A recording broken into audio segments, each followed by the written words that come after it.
नमस्कार, जानकी समाचारमा स्वागत छ। अब समाचार विस्तारमा। चौठचन्द्र अर्थात् चौडचन पर्व मधेसका जिल्लाहरूमा मनाइँदैछ। भदौ शुक्ल चतुर्थीको दिन फलफुल लिएर चन्द्रमाको पूजा गर्दा कलङ्कहरूबाट मुक्त हुने विश्वास रहेको छ। यस दिन व्रतालु निराहार व्रत बसी साँझको समयमा भगवान गणेश र चन्द्रमालाई खीर पूरी फलफुल प्रसादका रूपमा अर्पण गर्छन्। आँगनमा पूजा हुने यो पर्वमा चामलको पिठोको कलात्मक अडिपन बनाई त्यसमाथि पूजाका सामग्री राखेर धार्मिक विधिपूर्वक पूजा पाठ गरिन्छ। यस क्रममा नयाँ माटोको भाँडोको दही, केरा, मिठाई, फलफुलका साथै विभिन्न प्रकारका पकवान राखेर विभिन्न देवी देवतालाई चढाउने गरिन्छ। दिनमा प्रसाद बनाउने र बेलुका पूजा गर्ने परम्परा रहेको छ। यस दिन गणेश र चन्द्रमाको कथा सुन्ने समेत परम्परा रहेको छ। सिराहाको मिर्चियामा गणेश चतुर्थीको अवसरमा गणेश महोत्सव शुभारम्भ भएको छ। गणेश पूजाको अवसरमा निकालेको कलश शोभायात्रा सहित मिर्चिया बजारको परिक्रमा गरेको थियो। मिर्चिया नगरपालिका वडा नम्बर 6 गणेश टोलमा गणेश पूजा स्थलबाट गाजाबाजा सहित निकालिएको शोभायात्रामा भक्तजनहरूको सहभागिता थियो। गणेशको जन्म भएको सम्झनामा भदौ शुक्ल चतुर्थीको दिन प्रत्येक वर्ष पूजा गरिने परम्परा रहेको छ। हिन्दू धर्मावलम्बीले कुनै काम सुरु गर्नु अघि गणेशको पूजा गर्दा सफल हुने जनविश्वास रहेको छ। भगवान गणेशलाई लड्डु चढाएर पूजा गर्दा मनोकांक्षा पूरा हुने विश्वासले गणेश मन्दिर र प्रतिमा निर्माण गरिएको स्थलहरूमा भक्तजनको भिड लाग्ने गरेको छ। सरकारले चालु आर्थिक वर्षको बजेटलाई परिमार्जन गरी संसदमा पेश गरेको छ। यसअघि काङ्ग्रेसले ल्याइएको बजेटलाई परिमार्जन गर्दै सरकारले 16 खर्ब 32 अर्ब 83 करोड रुपैयाँको बजेट प्रतिस्थापन विधेयक ल्याएको हो। संसदमा अर्थमन्त्री जनार्दन शर्माले प्रतिस्थापन बजेट विधेयक प्रस्तुत गर्नुभएको छ। कुल बजेट मध्ये संघीय सरकारको चालु खर्चतर्फ 6 अर्ब 77 अर्ब 79 करोड अर्थात् कुल बजेटको 41.52% विनियोजन गरिएको छ।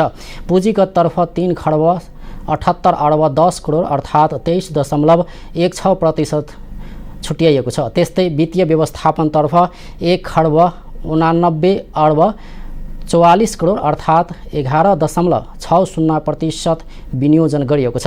प्रदेश र स्थानीय तहमा वित्तीय हस्तान्तरणतर्फ 3 खर्ब 87 अर्ब 30 करोड अर्थात् 23.72% छुट्याइएको छ। सरकारले चालु आर्थिक वर्ष 2078-79मा 7% को आर्थिक वृद्धि हुने अनुमान लगाएको छ। आर्थिक वृद्धिको यस्तो महत्त्वकांक्षी लक्ष्य राखेको सरकारले मुद्रास्फीति भने 6.5% को रहने अनुमान गरेको छ। कारबाही प्रारम्भ हुन्छ बावजुद बहुआयामी अधिकारको कारण चालु खर्चतर्फ बैठक भत्ता, इन्धन मर्मत, कर्मचारी तालिम खर्च, सिप विकास तथा जनचेतना तालिम र गोष्ठी सम्बन्धी खर्च, कार्यक्रम अनुगमन मूल्याङ्कन खर्च, भ्रमण खर्च, विविध कार्यक्रम खर्च शीर्षकमा न्यूनतम 10% दरले बजेट कटौती गरेको छु र यसरी खर्च कटौती गर्दा तत्काल बचत हुन जाने देखिएको 5 अरब कोभिड-19 को खोप खरिदका लागि उपयोग गर्ने प्रबन्ध मिलाएको छु। मृगौला प्रत्यारोपण गरेका सबै किसिमका क्यान्सर रोगी र मेरुदण्ड पक्षघात बिरामीलाई औषधि उपचार खर्च बाबत मासिक रु 5000 का दरले उपलब्ध गराउने व्यवस्था मिलाएको छु। राजनैतिक परिवर्तनको आन्दोलनमा बलिदान गर्ने परिवारको लागि जीवनवृत्ति बापत मासिक रु 3000 प्रदान गर्ने व्यवस्था गरेको छु। कोभिड-19 का कारण शिथिल भएको अर्थतन्त्रलाई गतिशील र चलायमान बनाउन वर्तमान सरकार गठन पश्चात सार्वजनिक भएको मौद्रिक नीति मार्फत आर्थिक प्रोत्साहनको लागि राहत र सहुलियतका कार्यक्रमहरू कार्यान्वयनमा आइसकेको बेहोरा अवगत नै छ। मौद्रिक नीतिमा रहेका यस्ता प्रकृतिका कार्यक्रमहरूलाई एकअर्कासँग परिपूरकको रूपमा वित्तीय नीतिको माध्यमबाट थप प्रभावकारी बनाइनेछ। कोभिड-19बाट प्रभावित व्यवसाय प्रोत्साहनको लागि प्रदान गरिने राहत, सहुलियत र आर्थिक प्रोत्साहनका कार्यक्रमहरूलाई थप रकम सहित निरन्तरता दिएको छु। विरोधका बीच अर्थमन्त्री शर्माले बजेट प्रस्तुत गर्नुभएको थियो। अर्थमन्त्री शर्माले सरकारको उच्च प्राथमिकता कोभिड-19 महामारीबाट नागरिकको जीवन रक्षा गर्ने र अर्थतन्त्रलाई पुनरुत्थान गरी चलायमान बनाउने विषय रहेको बताउनुभयो। सरकारले कोभिड-19 विरुद्धको खोप लगाउन योग्य सबै नेपालीलाई यथाशक्य चाँडो खोप उपलब्ध गराउन खोपको आपूर्तिको सुनिश्चितता सहित खोपको प्रबन्ध मिलाएको पनि बताउनुभयो। सरकारले मृगौला प्रत्यारोपण गरेका सबै किसिमका क्यान्सर रोगी र मेरुदण्ड पक्षघात बिरामीलाई औषधि उपचार खर्च बापत मासिक 5,000 को दरले उपलब्ध गराउने भएको छ। त्यस्तै राजनीतिक आन्दोलनमा बलिदान गर्नेको परिवारका लागि जीवनवृत्ति बापत मासिक 3,000 प्रदान गर्ने पनि प्रतिस्थापन विधेयकमा राखिएको छ। गरिनेछ। सरकारबाट सञ्चालन हुने श्रममूलक रोजगार कार्यक्रममा विभिन्न दलित एवं अति गरिब नागरिकहरूलाई पहिलो प्राथमिकता दिइनेछ। लघु तथा साना मझौला उद्योग, व्यावसायिक कृषि, युवा उद्यम, महिला उद्यम, वैदेशिक रोजगारबाट फर्किएका व्यक्ति, दलित समुदाय, व्यवसाय विकास कार्य लगायतका उत्पादनका क्षेत्रमा स्वरोजगार बनाउन बिना धितो प्रदान गरिने सहुलियत पूर्ण कर्जाका लागि ब्याज अनुदान कार्यक्रममा विस्तार गरेको छु। यस्ता युवाहरूलाई सिप तथा उद्यमशीलता तालिममा प्राथमिकता दिई वाणिज्य बैंकका शाखाहरूलाई प्रत्यक्ष पालिकामा कम्तीमा 500 बेरोजगार युवाहरूलाई यस्तो ऋण प्रवाह गरी स्वरोजगार बनाउने व्यवस्था मिलाएको छु। राष्ट्रिय महत्त्वका जलविद्युत आयोजना, अन्तर्राष्ट्रिय विमानस्थल, भूमिगत मार्ग तथा सडक मार्ग, रेल मार्ग जस्ता पूर्वाधार विकास आयोजना, सिमेन्ट उद्योग, स्टिल उद्योग, कृषि आधारित उद्योग, पर्यटन सेवासँग सम्बन्धित उद्योग तथा 300 भन्दा बढी स्वदेशी कामदारलाई रोजगार दिने र 50% भन्दा बढी स्वदेशी कोभिड-19बाट प्रभावित रोजगारी र आय आर्जन गुमाएका अनौपचारिक एवं असंगठनिक क्षेत्रमा रहेका करिब 5 लाख परिवारलाई राहत स्वरूप एक पटकका लागि प्रति घर परिवार 10,000 रुपैयाँ दरले निश्चित मापदण्डका आधारमा यही असोज महिनाभित्र स्थानीय तहको समन्वयमा नगद अनुदान प्रदान गरिने पनि अर्थमन्त्री शर्माले बताउनुभयो।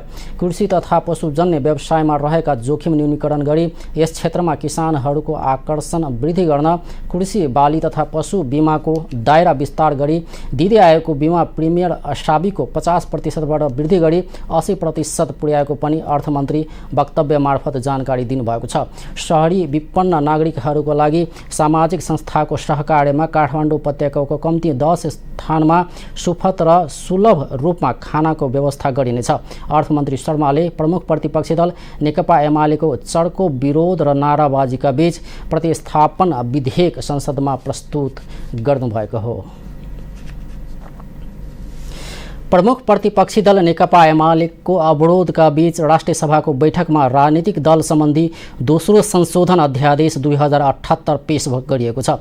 शुक्रबार बैठक सुरु हुन साथ एमालेका सांसदहरूले उठेर बैठक अवरुद्ध पारेका थिए, तर एमाले सांसदहरूको अवरोधका बीच गृहमन्त्री बालकृष्ण खानले सो अध्यादेश पेश गर्नुभएको हो। त्यसैगरी बैठकले संविधान सभा सदस्य जोठबहादुर खड्की, जेबी टुहुडे र अर्का संविधान सभा सदस्य महेन्द्र शेरचनको निधनप्रति गहिरो शोक व्यक्त गर्दै शोक प्रस्ताव समेत पारित गरेको छ। जनवादी गायक टुहुडे नेकपा माओवादी केन्द्रबाट संविधान सभा सदस्य हुनुहुन्थ्यो भने सञ्चार उद्यमी शेरचन एमालेबाट संविधान सदस्य हुनुभएको थियो।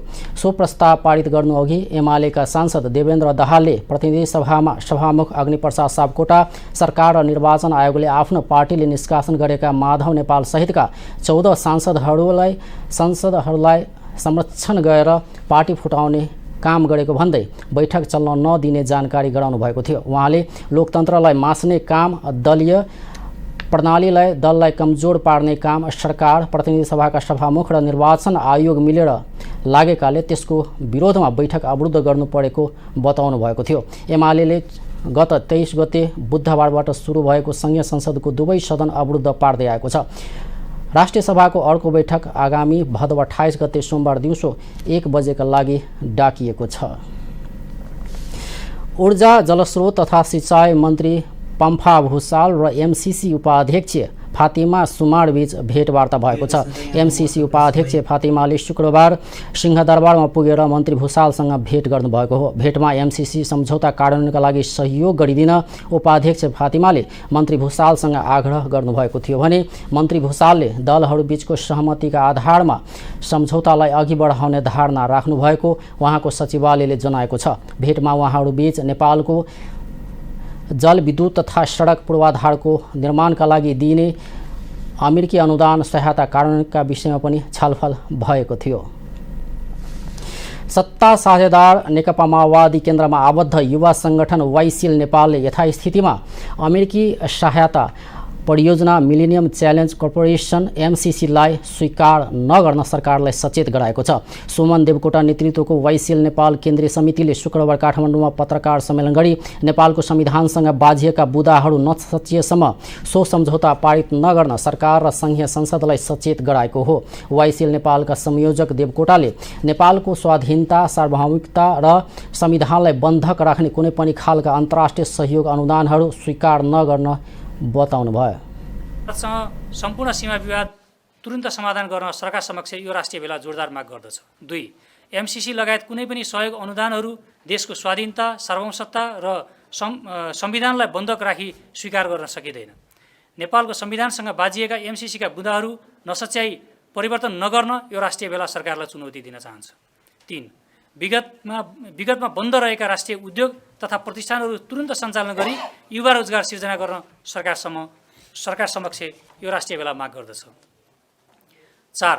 महालेखा परीक्षकको कार्यालयबाट प्रकाशित स्थानीय तहहरूको बेरोजगारी सम्बन्धी प्रतिवेदनको उचित छानबिन गर्न सरकार समक्ष माग गर्दछ। 5. गत भदौ 12 गतेदेखि 15 गतेसम्म काठमाडौँमा सम्पन्न राष्ट्रिय भेलाले गरेको निर्णयहरू सार्वजनिक गर्दै वाइसिएल नेपालले भारतसँग भएको सबै सीमा समस्या तत्काल समाधान गर्न पनि सरकारसँग माग गरेको छ। त्यसैगरी युवाहरूलाई रोजगारीको अवसर सिर्जना गर्न, उमेर पुगेका युवा तथा विद्यार्थीहरूका लागि कोभिड विरुद्धको खोपको व्यवस्था गर्न पनि सरकारको ध्यानाकर्षण गराइएको संयोजक देवकोटाले बताउनु भयो। वाइसिएलले कोभिडसँग सम्बन्धित स्वास्थ्य सामग्री खरिद प्रकरणमा मुछिएकाहरूको छानबिन गरी दोषीमाथि कारबाही गर्न ढिलाइ नगर्न पनि सरकारलाई दबाब दिएको छ। परराष्ट्रविदहरूले नेपालको परराष्ट्र सम्बन्धलाई बलियो बनाउने गरी साझा धारणा तय गर्न सरकार र राजनीतिक दलहरूलाई आग्रह गरेका छन्। परराष्ट्रविद ज्ञानचन्द्र आचार्य, डाक्टर मृगेन्द्र कार्की लगायतका विज्ञहरूले अफगानिस्तानमा तालिबानी विद्रोहीको कब्जाको घटनाबाट पाठ सिकेर परराष्ट्र सम्बन्धलाई बलियो बनाउने गरी साझा धारणा तत्काल बनाउन नेपाल सरकार र राजनीतिक दलहरूलाई आग्रह गर्नुभएको हो। पूर्व राजदूत समेत रहनुभएका आचार्यले अन्य देशको अस्वाभाविक प्रभाव र दबावलाई थेगेर मुलुकलाई अघि बढाउन राजनीतिक दलहरूले समान धारणा सहितको परराष्ट्र नीति ल्याउन ढिलाइ गर्न नहुने स्पष्ट पार्नुभयो।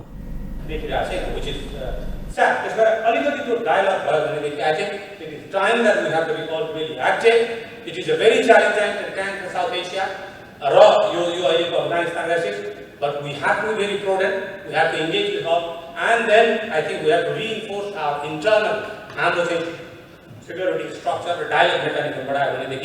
I think that Nepal will take its prudent policy forward in the difficult times ahead. Thank you very much.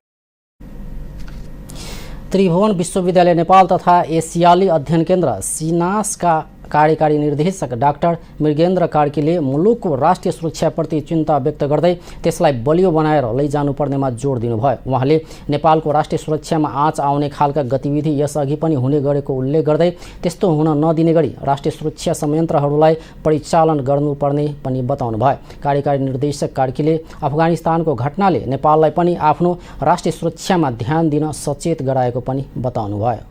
कुनै घटना नेपालमा नघट्ला भन्न सकिँदैन। अर्को वर्ष अर्को आएर अर्को केही हुने हो कि फेरि नेपालमा हाम्रो जुन सफ्टनेस, त्यो सफ्टनेसलाई हामीले कसरी हार्डन गर्ने, कसरी यसलाई चाहिँ बलियो बनाउने, कसरी यसलाई चाहिँ अरूबाट चाहिँ प्रभाव गर्न बचाउने भन्ने कुरा देखिन्छ भने अर्को कुरा नेपालमा यही आर्किटेक्चरसँग जोडिएको कुरा चाहिँ जोइन्टनेसको कुरा छ।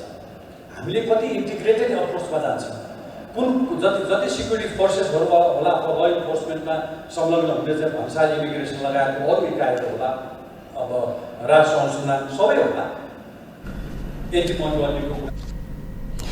कार्यकारी निर्देशक कार्कीले अमेरिकाले अफगानिस्तानमा लिएको रणनीति फेल भएको निष्कर्ष समेत निकाल्नु भएको थियो। परराष्ट्र मामिला अध्ययन प्रतिष्ठानले शुक्रबार काठमाडौँमा आयोजना गरेको कार्यक्रममा विज्ञहरूले भारतसँगको खुला सीमा पनि नेपालको राष्ट्रिय सुरक्षाका लागि चुनौतीको विषय रहेको बताएका थिए।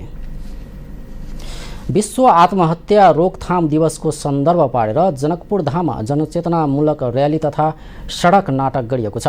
जनकपुर धामको बिन्हीमा कार्य मार्फत आशाको सिर्जना भन्ने नारासहित विश्व आत्महत्या रोकथाम दिवस मनाइएको हो। जनकपुर धाम उपमहानगरपालिकाको आयोजनामा भएको कार्यक्रममा विभिन्न सङ्घ संस्थाले सहयोग गरेका छन्। त्यस क्रममा कलाकारहरूले आत्महत्या सम्बन्धी घटनाका न्यूनीकरणमा सहयोग पुर्याउने उद्देश्यले जनचेतनामूलक सडक नाटक प्रदर्शन गरेका थिए।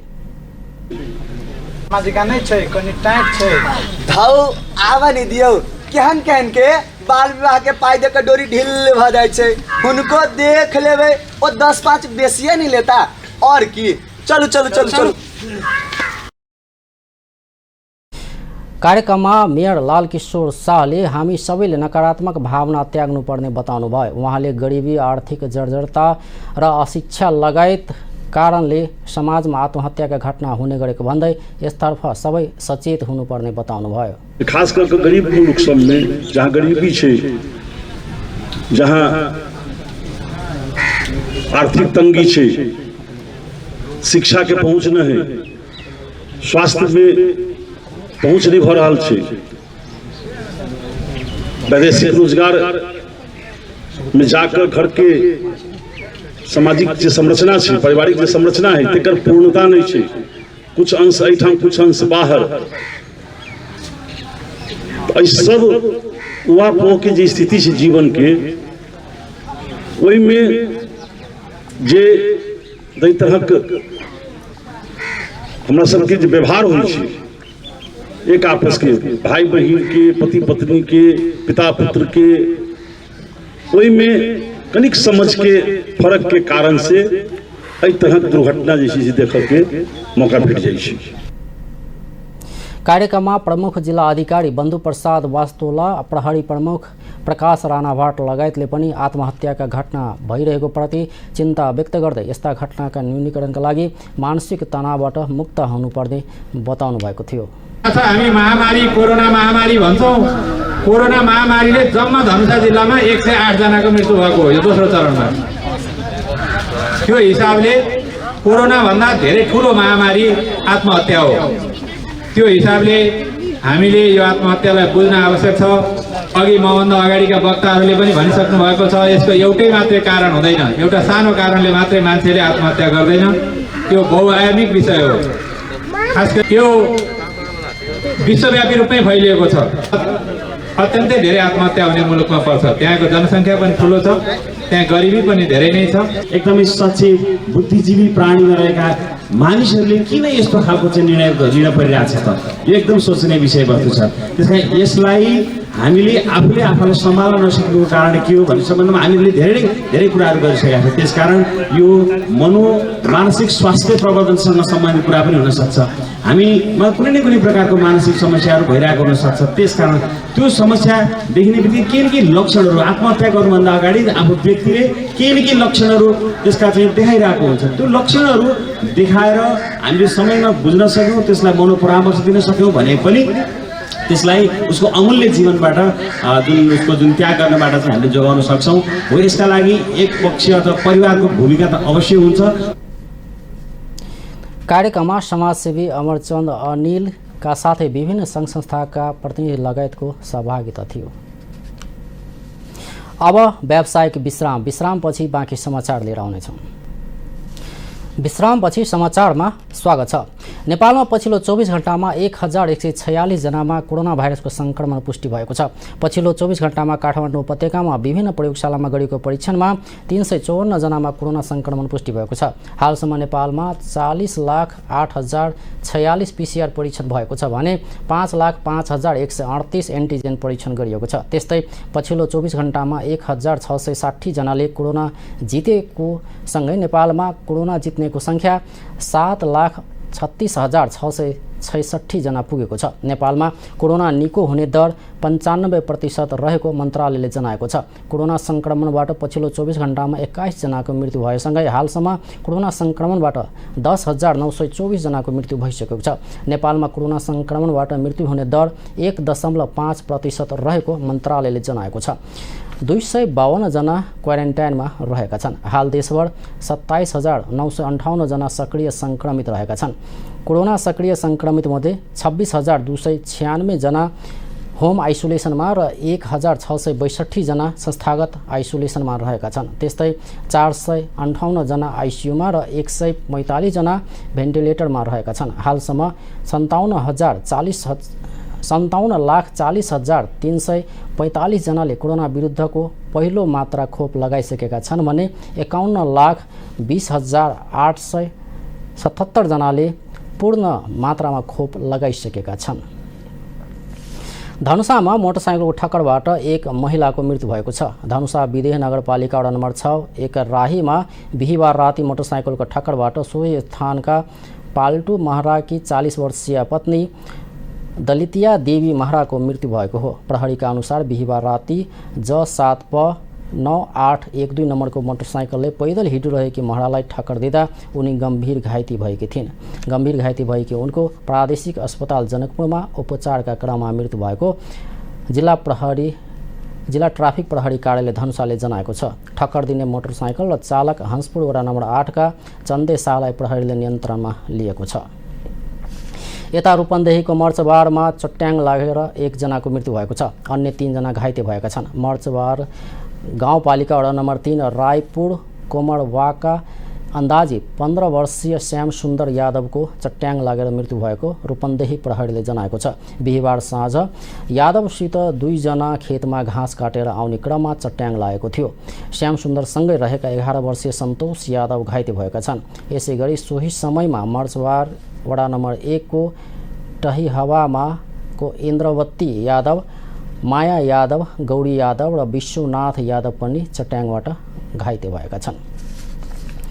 सर्लाहीको लालबन्दीकी 14 वर्षीय किशोरी प्रियङ्का भुजेलको बलात्कारपछि हत्या गरेको आरोपमा पक्राउ परेका 2 किशोरमध्ये एक किशोरलाई बाल सुधार गृहमा पठाइएको छ। लालबन्दी नगरपालिका वडा नम्बर 17 रानीगञ्जकी प्रियङ्काको बलात्कार तथा हत्यामा संलग्न रहेको आरोपमा पक्राउ परेका अभियुक्त लालबन्दीकै 17 वर्षीय कृष्ण शाहलाई पूर्वपक्षका लागि बाल सुधार गृहमा राख्न सर्लाही जिल्ला अदालतले आदेश दिएको हो। किशोरीको बलात्कार र हत्यामा संलग्न 19 वर्षीय अनिस दाहाल इलाका प्रहरी कार्यालय लालबन्दीको हिरासतमा छन्।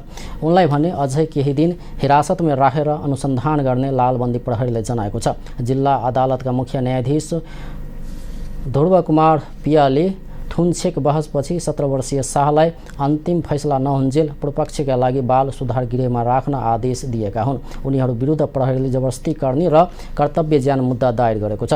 प्रियङ्काको भदौ 1 गते लालबन्दी नगरपालिका वडा नम्बर 6 स्थित कालिनचोड खोलामा गाडिएको अवस्थामा शव फेला परेको थियो। प्रियङ्का साउन 31 गते राति घरबाट बेपत्ता भएकी थिइन्।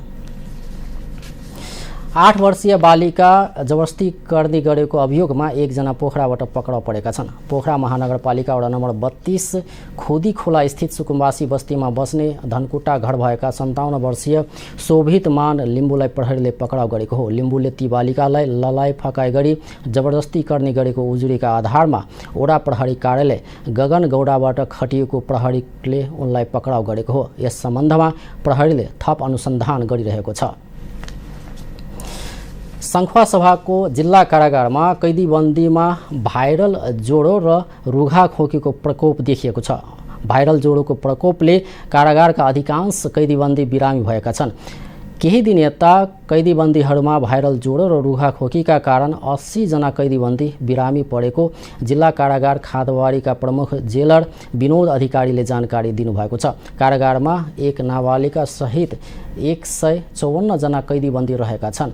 घ श्रेणीको कारागारको क्षमता 25 जना रहे पनि 6 गुणा बढी कैदीबन्दी भएपछि उनीहरूलाई सुत्ने र खाना बस्नको समस्या रहेको छ। कैदीबन्दी बिरामी परेपछि कारागारमा थप समस्या भएको उहाँले बताउनु भएको छ। भाइरल ज्वरो र रुघा खोकीको सङ्केत देखिएको र उनीहरू आफ्नो ओछ्यानमा बिरामी छन्। 80 जना भन्दा बढी कैदीबन्दी बिरामी परेपछि प्रमुख जिल्ला अधिकारीको टेक नारायण पौडेलको अनुरोधमा शुक्रबार कारागारमै स्वास्थ्य परीक्षण गरिएको जेलर अधिकारीले जानकारी दिनुभएको छ। ऊर्जा जलस्रोत तथा सिंचाई मन्त्री पम्फा भुसालले मानव निर्मित विकासका प्रभावका कारण वातावरणमा परेको असर अध्ययन गर्नुपर्ने जरुरी रहेको बताउनु भएको छ। शुक्रबार जलस्रोत अनुसन्धान तथा विकास केन्द्रको 6औं वार्षिक उत्सवमा मन्त्री भुसालले मानव निर्मित विकासका प्रभावका कारण वातावरणमा परेको असर अध्ययन गर्नुपर्ने जरुरी रहेको बताउनु भएको हो। उहाँले अहिले विश्वमा भइरहेको अति विकसित र विकासशील राष्ट्रहरूले गरेका औद्योगिकीकरण लगायत विज्ञान प्रविधिका कारणले वातावरणमा गम्भीर असर परिरहेको बताउनुभयो। अर्कैले खाएको विषको प्रभाव नेपाल जस्ता राष्ट्रले भोगिरहेको भन्दै मन्त्री भुसालले अहिले नेपाल द्रुत गतिमा यस्ता प्रभावको सामना गरिरहेको बताउनुभयो। पूर्वाधारका संरचनाका विकासले पनि यसमा पारेको प्रभाव, यसै पनि यी धन्नै मानव निर्मित प्रभावहरू छन्। यसको अध्ययन स्वतः जरुरी छ। सँगसँगै अहिले विश्वमा भएको अति विकास र एकदमै विकासशील भन्ने राष्ट्रहरूले गरेका गतिविधि, औद्योगिकीकरण लगायतका अरू विज्ञान प्रविधिका प्रयोगबाट क्लाइमेटमा परेको प्रभाव हामी त्यो भोगिरहेछौँ अहिले।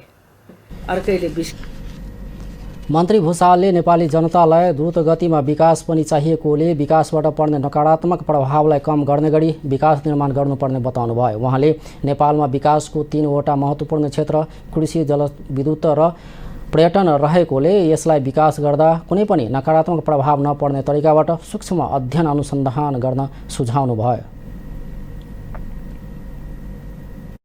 खालको विकास र अनि त्यसको साइड इफेक्ट रूपमा हुने नकारात्मक प्रभावहरूलाई न्यूनीकरण गर्ने र कतिपयमा चाहिँ हुनै नदिने गर्नका निम्ति चाहिँ यो प्रकारको अध्ययनको धेरै जरुरी छ। किनकि हाम्रो विकासका 3टा महत्त्वपूर्ण क्षेत्र हुन्। आधारभूत हिसाबले कृषि हो, त्यसपछि चाहिँ जलविद्युतै हो। कार्यक्रममा जलस्रोत अनुसन्धान तथा विकास केन्द्रका कार्यकारी निर्देशक डाक्टर महेश्वर श्रेष्ठले जलस्रोतको विविध पक्षमा अनुसन्धान गर्नुपर्ने बताउनुभयो। उहाँले दिगो विकास र क्षमताको विस्तारका लागि सम्बन्धित सरोकारवाला निकायहरूसँग छलफल गरी काम अघि बढाउनुपर्ने पनि बताउनुभयो।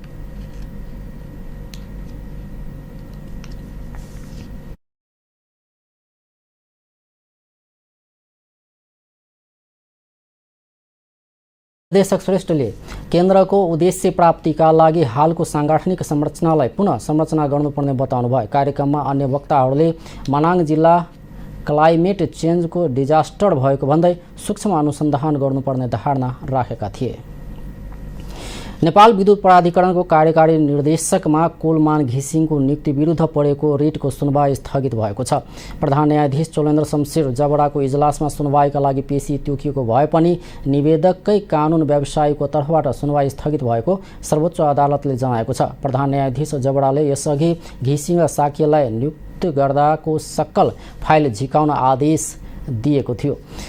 प्राधिकरणका निवर्तमान कार्यकारी निर्देशक हितेन्द्र देव साक्यले साउन 32 गते कुलमानलाई नियुक्ति गर्ने निर्णय बदर गर्न अन्तरिम आदेश माग गरेका थिए, तर नदिई सर्वोच्चले अन्तरिम आदेश नदिई कागजात झिकाउने आदेश मात्रै दिएको थियो।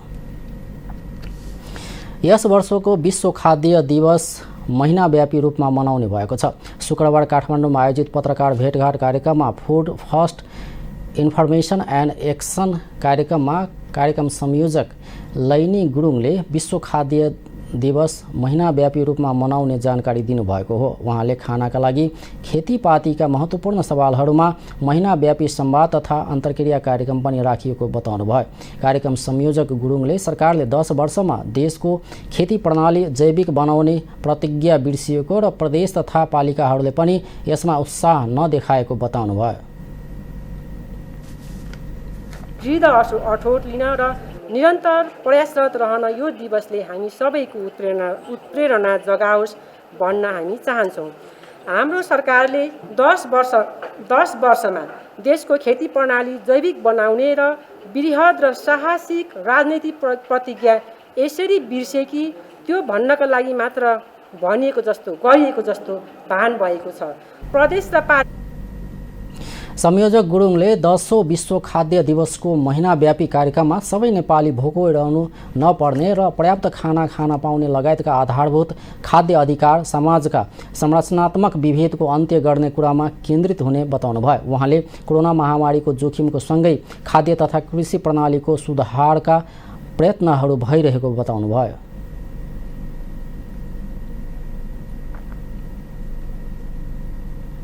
खाद्य सङ्कट, आम्दानी र जीविकोपार्जनका आधारभूत समस्याहरूसँग पनि जुधिरहेका छौँ।